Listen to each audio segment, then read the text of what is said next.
ভোর রাত্রে যখন সাহরি খাইতে উঠবেন, সাহরি খাওয়ার পর ফজরের আজানের আগে আপনি 10 মিনিট 5 মিনিট একটু আল্লাহর কাছে ক্যাবলামুখী হয়ে হাত তুলে রুমের লাইটটা বন্ধ করে একটু আল্লাহর সাথে কথা বলবেন।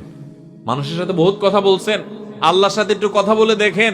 আল্লাহর সাথে কথা বলার স্বাদ আছে ভাই, অনেকে জীবনে একবারও এই স্বাদ পান নাই। একটু কথা বলে দেখেন। ভোর রাতে সাহরি খেতে উঠলে 10টা মিনিট একটু হাত তুলে কথা বলেন। কিভাবে কথা বলবেন?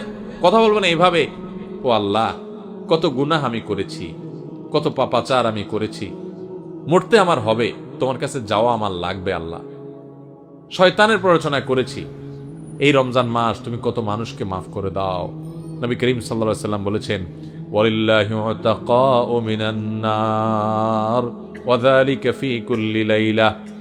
রমজানের প্রত্যেক রাতে আল্লাহ তাআলা অনেক মানুষকে সাধারণ ক্ষমা ঘোষণা করে দেন, যে যাও অমুক অমুক অমুক অমুক, যাও তোমাদেরকে মাফ করে দেওয়া হলো, জাহান্নাম থেকে মুক্ত ঘোষণা করে দেওয়া হলো।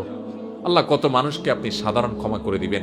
আল্লাহ আপনার সাধারণ ক্ষমা পাওয়ার জন্য কোনো যোগ্যতার দরকার হয় না, আপনি চাইলে যাকে তাকে মাফ করে দিতে পারেন। দুনিয়ার প্রেসিডেন্ট প্রধানমন্ত্রী চাইলে একটা দেশের যাকে তাকে যা খুশি তা দিয়ে দিতে পারে। তাদের যদি ক্ষমতা, তারা তো মানুষ। আল্লাহ আপনি তো মহান সৃষ্টিকর্তা, আপনি তো চাইলে আমার সব অপরাধগুলো মাফ করে আমাকে ফেরেশতা বানায় ফেলতে পারেন, পারেন না আল্লাহ?